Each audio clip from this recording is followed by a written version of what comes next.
Hello, everyone. I am so happy you are here.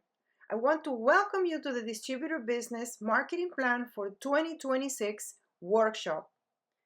My goal is that by the end of this workshop, you have a draft of your marketing plan for the new year that you will continue to work on because this will require some work on your part, but it will be totally worth it because you will be able to hit the ground running in the new year.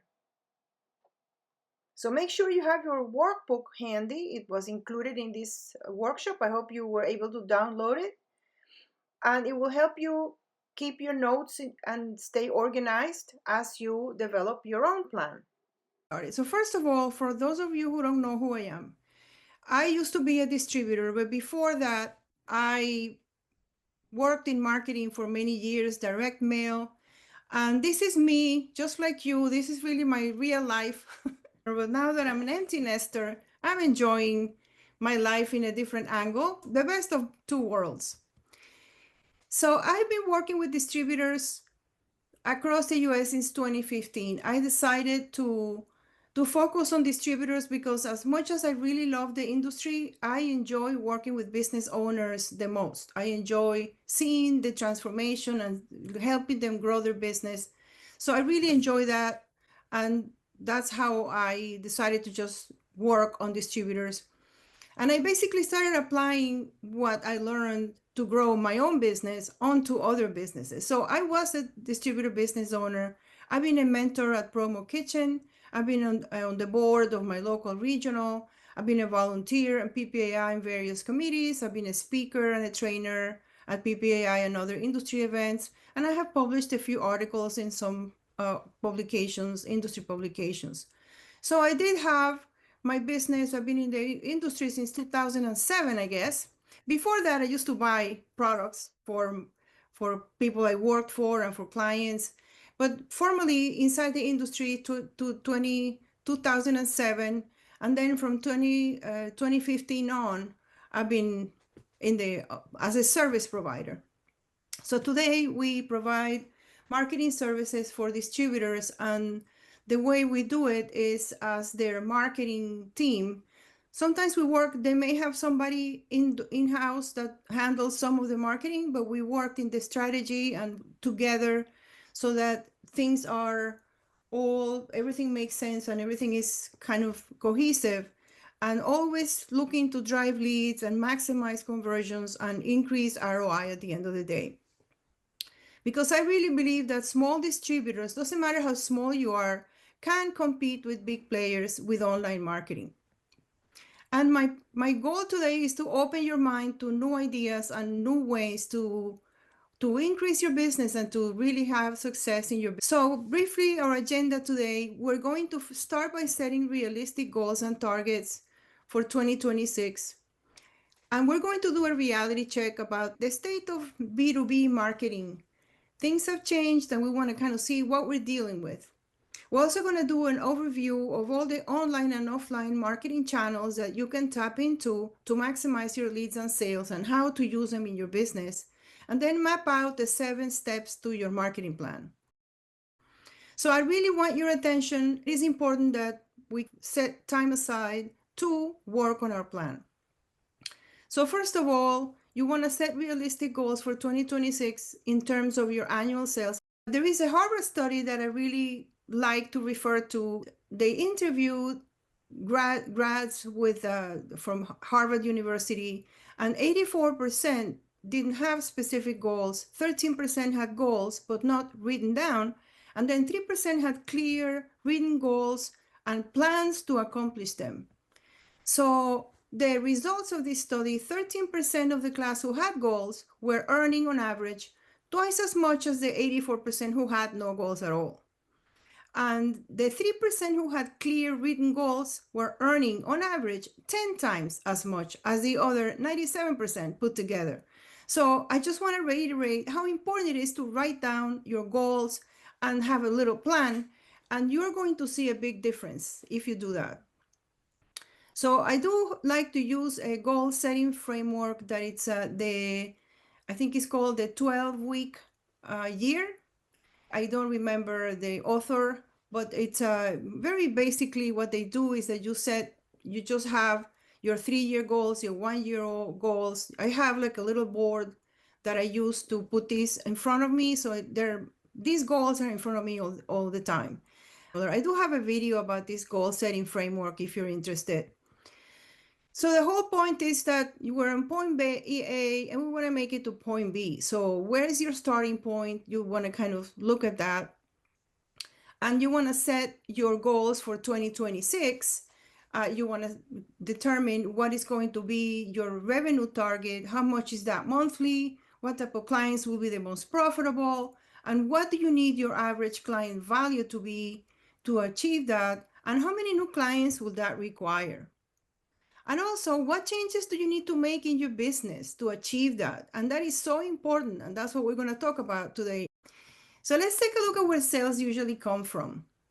Usually, we are going to see our sources of sales are repeat business and also new clients.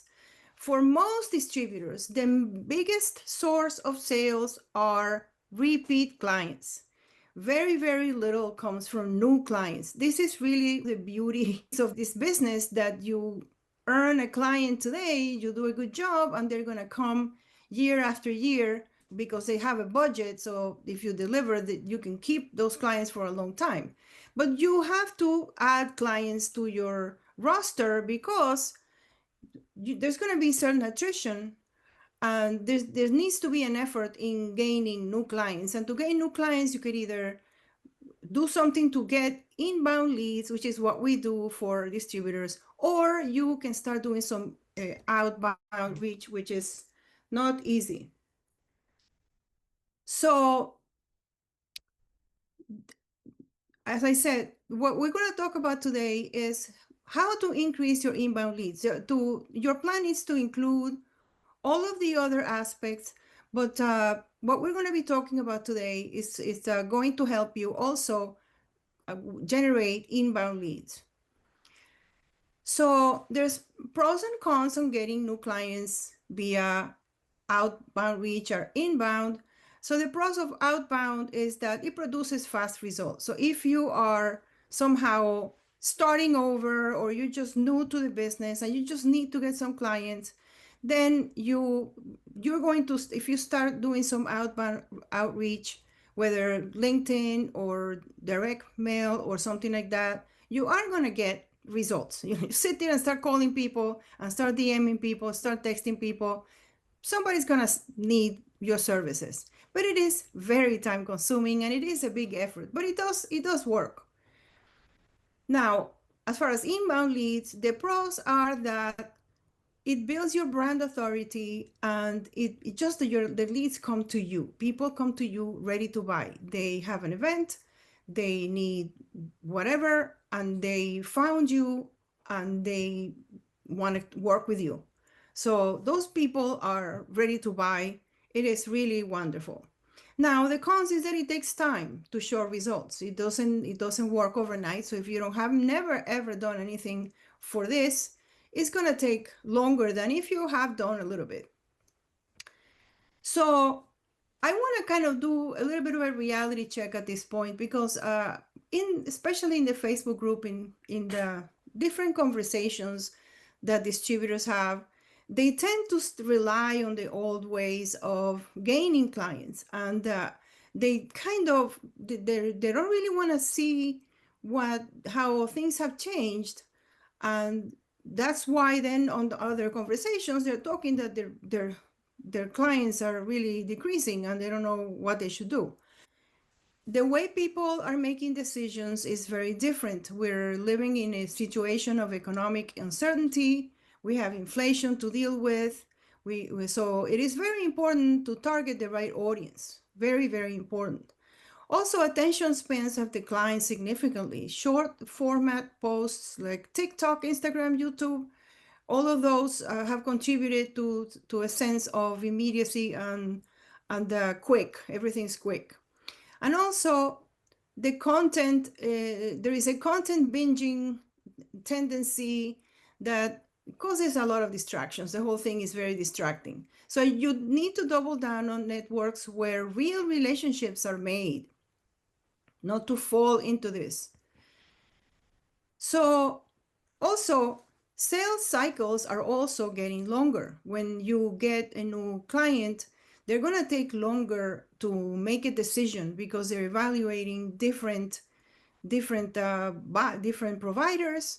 They have different layers of decision making. They have to run it by different kinds of all kinds of approval processes and different roles within their companies. They may have more or less red tape, so it takes longer. So you need to adjust your sales funnel to and add more relevant content to nurture your leads. Also, another factor we all know, this the way we shop. When we need anything, we go to Amazon, we know it's going to be here in 2 days and or one day, and we know that we can return it if it doesn't work. So it's like a very safe. And same thing with Walmart, Target, Costco. So everything is at our fingertips and we can get it free, with free shipping. So this has changed our expectations. Now, B2B buyers don't expect things in a day, don't expect things with free shipping. Some may, but I would say for the most part, they are realistic and they're not going to be asking for, I mean, maybe some would, but generally speaking, they are aware that it is different, a little bit different, but their expectations have changed. So the closer we can get to that, the better. Now, 90% of B2B buyers turn online channels as their primary way to find new suppliers. So that's kind of like all of them. So if they don't find you, they're going to go with the supplier that they found. So that is the reality. So new clients, if they don't find you, they don't go with you, right? So 61% of B2B buyers prefer a rep-free buying experience. This is kind of not very nice, but that's a reality. So you got to really have your website provide all the answers that they may want, all the information that they need, so that they can really feel that your website has the information, right? At the end of the day, buyers go look in search engines and AI apps, and 65%, this is worldwide, is going to Google. Now, I have to say from my experience with our clients that B2B buyers are going to Google. They're still going to Google because what happens is that people go to ChatGPT to ask questions and find information and things like that. But when you're buying something, when you need to buy something, you may go to ChatGPT first, but you are going to eventually click on the results of Google. So 96% of B2B buyers prefer to do their own research. Like I said, so you want your website to provide all the information. And if you have a cookie cutter website, one provided by one of the different providers in the industry, you have a great database of products, but you probably don't have much information about anything else. You don't have information about your company, the type of work you do, the buying process, not much information at all. So it's not so attractive to a buyer if they go to your site, all they see is products. So the only source of comparison is going to be price, the only way to compare you with the other that they may be talking to. So B2B buyers are up to 85% through their journey before contacting a vendor. So when somebody that comes from Google contacts you, the chances of them ending up doing business with you are very high. Most of them convert because they already did their research. So they're the low-hanging fruit. Inbound leads are the low-hanging fruit. Once you get the tree to give you fruit.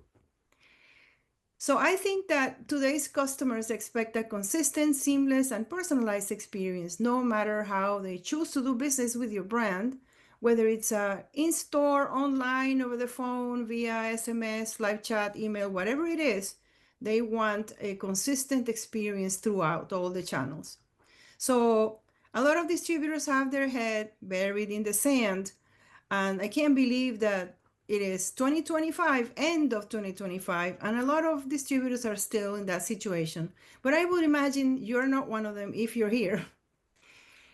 This is a store that was located next to the pet store where I went to buy my cat's food, and I watched it, the whole go out of business process.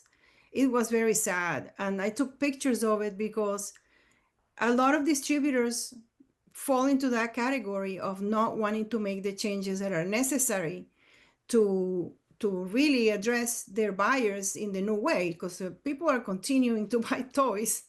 They're not buying any less toys, so that's not the problem. I just wanted to say that. So what do buyers want? How do you know what buyers want? So one thing that I find interesting is that 86% of buyers are willing to pay more for a great customer experience, contrary to what a lot of people think, that they're always looking for price. Yes, they don't want to, nobody wants to pay more for the same thing. But once they select a vendor, they're not going to be shopping around unless it's ridiculous. But they are willing to pay a little more to have a good experience. And 30% of buyers have ruled out a provider because of poor quality content. Quality content means that you have things that they want to know. You answer questions, you give them information that they're interested in. So the point is that you want to put your marketing throughout the buyer's journey all the way through. So one way of knowing what they're looking for is Google gives you great tools. One of them is if you type something on the browser, a menu opens up with similar text that people are using to search for whatever product. So this is just an example: custom logo shopping bags, other options. So this is one way of knowing what they would be typing on the browser. But you do want to know your best keywords, and I find that Google AdWords has a free tool, the keyword planner, that is still very, very, very good. Very good to know what people are typing, and then you can decide which keywords you're going to be targeting, and then see how your website ranks through over time on those keywords. So very quickly, the big picture on the top online marketing channels that are available. So first, let's remember that all these marketing channels, the purpose is to generate leads, and they need to go to your website to convert. So I came up with this marketing wheel concept that kind of encompasses all of the different tools that you can use and all of the different channels. And the website is in the middle because that's where the conversions take place. SEO and AI are the next layer because that's how you get found online. And then there is the online promotion and social media, which is social media. So these are pretty much all the different uh, tools that are available that you can use. And again, your website's job is to convert visitors to leads, and it's open 24 hours. And if you have a cookie cutter website, you may want to consider customizing it a little bit. So the purpose is to maximize website conversions. And for that, again, you have to speak to your target audience, address their frustrations, and speak to why they should do business with you. So you want to have original images, you want to have video if you want to, and different things. I don't want to get too deep into this because we could spend all day just on this. So, but things you can do: showcase your online reviews, make it easy for visitors to take action, to contact you, have different ways to access all the information, the different categories of products in a way that they will find a good way. So SEO and AI. So the purpose of this is to get found on searches. And this is kind of the challenge today. But I have to say that the same principles, if you have good SEO, you're going to show up on AI results. So that's the fundamentals have not changed. Some of the tactics that we need to use have changed. They have changed, but the fundamentals haven't. So the ranking factors, the number one is the content, is content dependent, which is, maybe you've heard of the term EEAT, EAT, which is, it stands for expertise, experience, authority, and trust. So your content needs to convey this. And then domain dependent, which is the authority that your website has. So this means how your domain is viewed online. That would mean other websites that are linking to yours, social signals, how active you are on social media, how many reviews you have, things like that are also important. And then if you are local, if you address your local market, then Google My Business profile is very important because it's locally based, and it can help you uh, generate leads. And you do have to be very careful, and you do want to be very do things on purpose here, because if not, you may just generate very low quality leads, and you don't want that, because you're going to appear on the map, and sometimes you're going to get people wanting one thing, and I'm sure that's not what you want. But if you are focusing on your local area and you have a physical location, then you should really maximize this resource. Then there are some technical issues that also affect the rankings, and how easy it is to read and all that by these AI models and bots or whatever. Then there's the content, which again is the most important thing. The secret sauce is very simple. You want to speak to your target audience. Your message has to speak to your target audience and nobody else. And otherwise, it's a waste of time. So you want to kind of take a look and see what might be the topics that you want to focus on your website and on your content.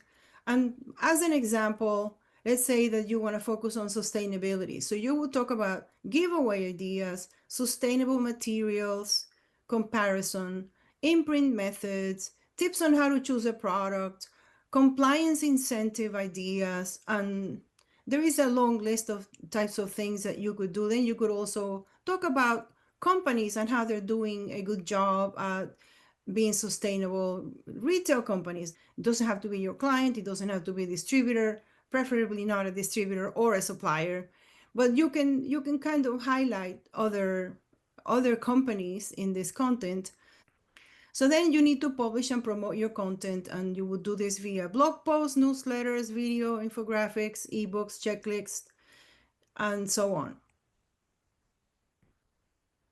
So the marketing fundamentals again is matching your audience to your message, and then using the right medium to connect those two. So one thing you can do if you don't want to redo your cookie cutter website is add a blog. And I recommend that you add a blog that is not inside of that industry site, because if you at any point decide to go with a different solution, you're going to lose all the content that you created in there. So you want to add another functionality that you can have, either wordpress.org and you create a subdomain, or wordpress.com, which is free, a free version that eventually you could convert to .org. But that's just to give you some ideas. So lastly, social media helps you get discovered. So that's where you would do your online promotion. And today, it has changed tremendously, where all of the platforms will show posts that they think might interest the person that's watching, whether you're following the company or not. So if you are a little bit creative, your post can get seen by a ton of people that are not following you, and that's how people are going to discover you. And you probably have seen this yourself as you are navigating or wasting time on social media. So this is a very interesting possibility today. And of course, if you're posting using those mass made posts that are sold to tons of distributors, that doesn't really have that effect. It is better than nothing, if you can't afford to do your own, but that really doesn't do this. So to choose the best platforms, There are so many. The first thing that I would say, LinkedIn, of course, is one that may seem a no-brainer, but you do want to make sure that your audience is active there, because I have seen sometimes, depending on who your audience is, that they're just not, they may have a profile, but they never ever log in. So you're going to be wasting your time. You do want to do a little bit of research and start following prospects, clients in their social media and see how active they are. Then there's email. Email is very, very important because this is your own database. So email comes in forms of newsletters, welcome email series. You get a new client and you send them a few emails, reconnect emails, people you haven't heard from or talked to in a while, event products ideas, follow-up series, order progress email series. Now you don't have to do this manually because you can use a CRM to automate all this. Then there's paid advertising, and you can advertise on Google or on social media. It has gone up a lot in cost. Google used to be very, very cheap. It's not so cheap anymore. And social media used to be very cheap, especially Facebook and Instagram used to be very inexpensive. Now, LinkedIn is very effective, but it is a very expensive. It is so expensive. It is ridiculous, actually. But it depends on your budget. You could do a campaign and you would get results. The one thing that I want to mention about advertising is that if you have enough visitors on your website, it's worth doing retargeting, which means that you're going to show an ad to people who visited your website, because most people leave and they never return. They don't take any action on your website, but they had an interest and then they got distracted because, we all get distracted. And then they see your ad, and that those ads convert very well. So now let's get into the plan. Finally, I love this and I have it on my wall here. Give me 6 hours to chop down a tree and I will spend the first 4 sharpening my axe. So we are going to sharpen our axe. So the first thing we're going to do is an assessment. We're going to do a snapshot of where we are right now. And we want to make note of what our annual revenue is for the year, our average monthly revenue, our average order or project value, our typical number of orders per month, and other key metrics. Now, I know that for some of you, you have months where it's busy and then other months where it's not, but you want to look at that because ideally you want to kind of make it all even, because it can be made even. Again, you want to take a look all of these metrics. Step number 2 is our goals. We are going to set our goals. So we talked about this a little bit before, but what we want to do at this point is imagine where do we want to be at the end of next year. Kind of set a goal of what kind of revenue, how you want to end up the year, how you're going to increase your monthly revenue, your average order project. And this is where you are going to really set those goals and be realistic about how that can work, how many new clients you need to add, what potential some of your clients have of being expanded, and so on. So step number 3, we're going to reassess your ideal customer profile. Why?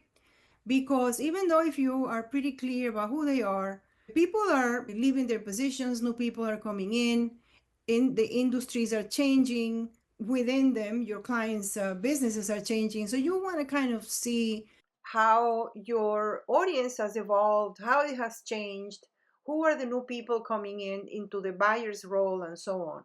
And as you identify and refine your target audience, you also want to look at the type of company that you want to work with, their position, what's important to them, what does the day-to-day look like for them, what questions do they ask about the products, who do they answer to, and what can you do to help. But it's good to be clear. The clearer you are, the clearer you can articulate your value to your clients.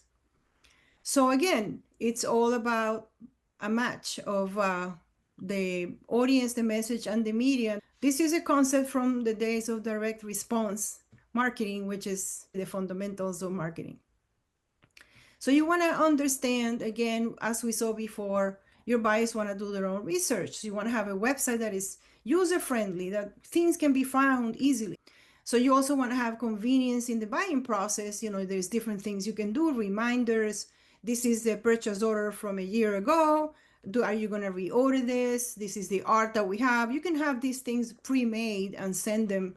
They're not going to go anywhere if you do that. So they also want to have access to a human, and they also want to have expertise in their industry. They really like to work with specialists as opposed to generalists.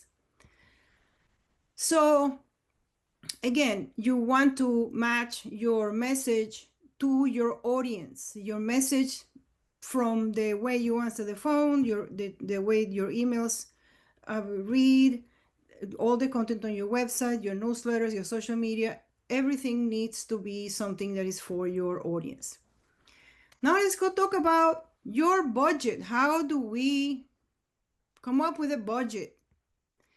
So this is something that I was always intrigued by this. I find it very hard. I don't know if you do find it hard too, but I remember reading that it has to be a percentage of your sales. So 10% is a number that I saw floating around a lot. That may be enough, it may be too much.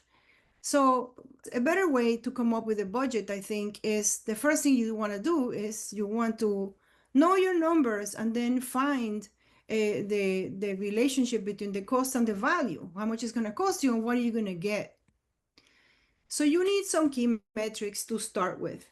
First of all, the lifetime value of your customer, which is very important metric and is a very, very high in the promotional product industry. And also what your acquisition costs is and what the ratio is between those two.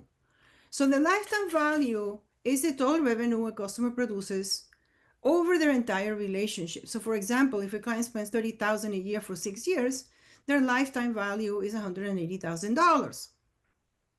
So it all comes down to, how much would you pay to get a $180,000 client?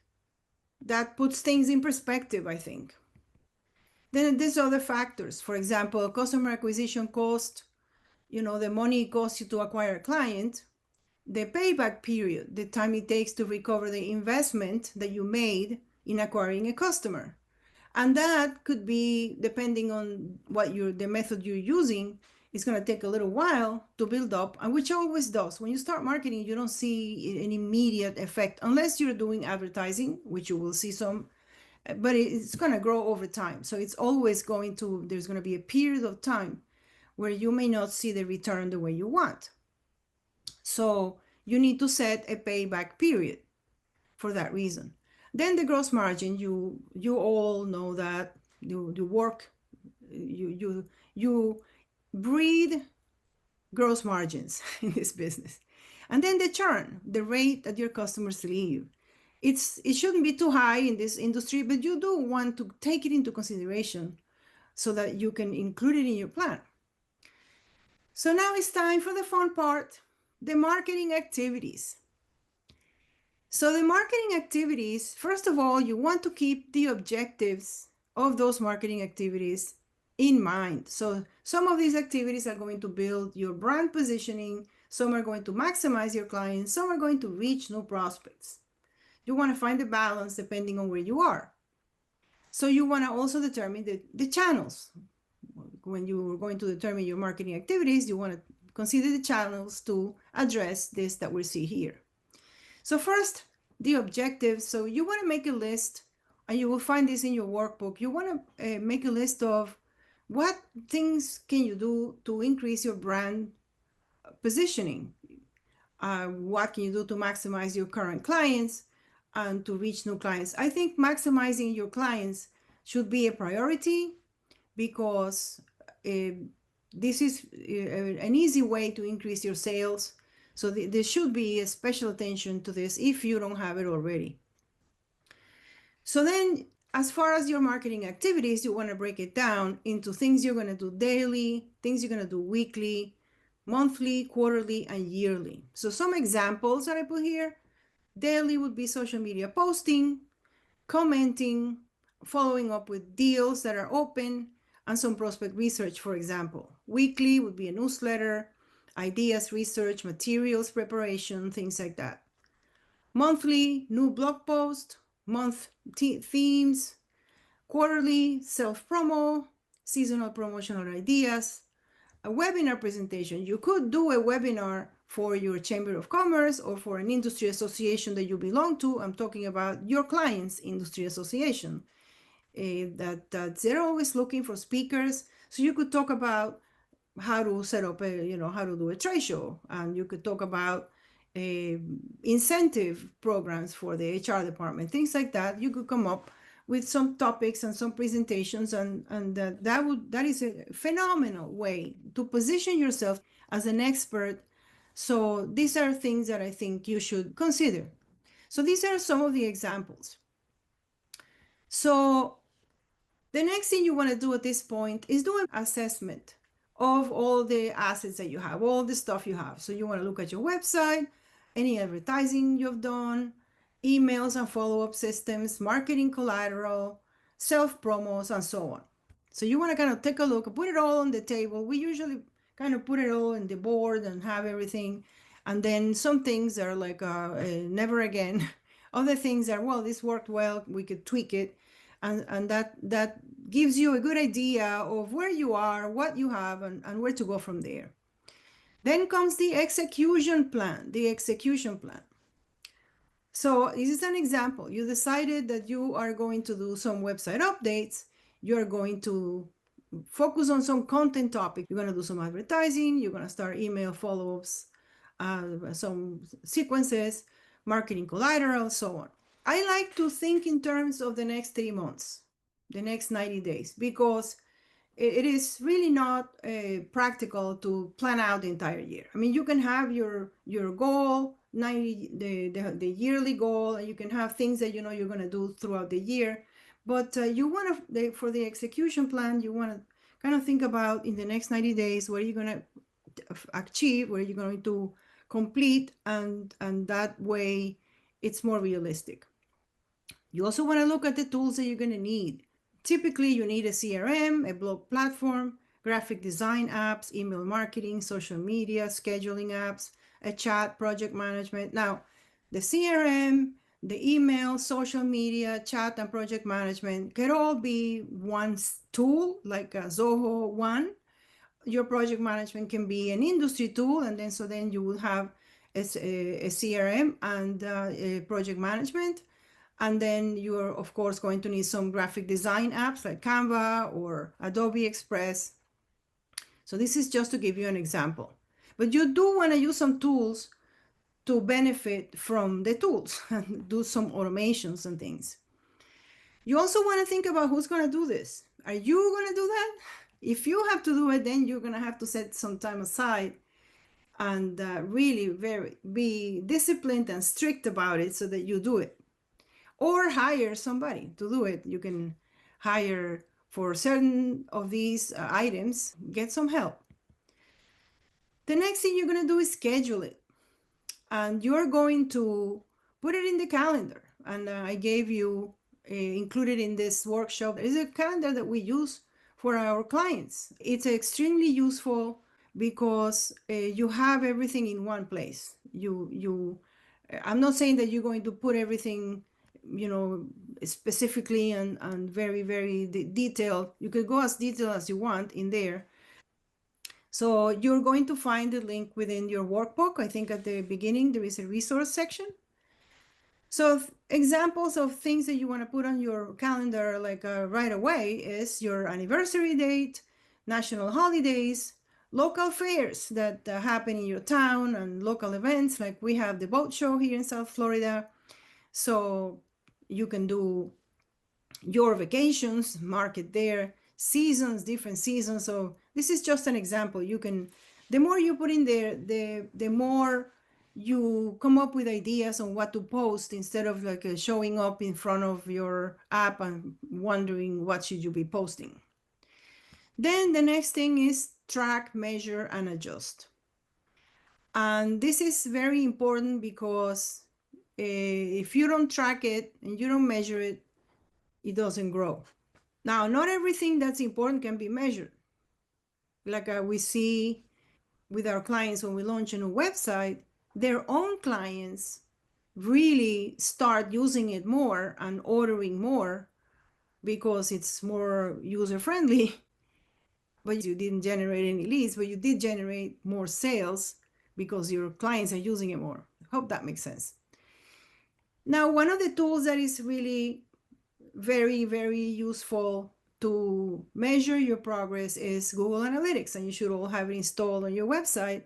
And you could look at how many people are visiting your site, how long do they spend on the site, what keywords are you ranking for, what pages are they visiting, and a bunch of other stuff that you can see.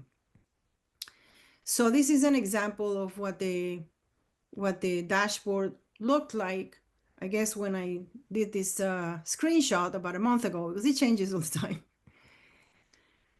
So the thing is that there is a wide open market out there, and the promotional industry continues to grow every year, and it's not going anywhere, but things need to change. So I hope that you at least pick 3 items that you are going to change in this new year, that you're going to put into practice to help you grow, because you don't have, it's hard to maybe implement everything at once, but if you start doing a few of them, I can assure you, you're going to see the results.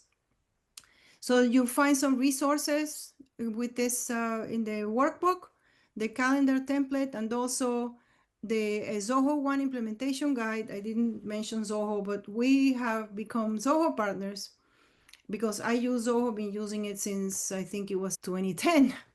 I've seen it grow, evolve. It's a very, very solid company. They have a very incredible product, great value, and it has all the tools integrated. Everything is integrated in one place.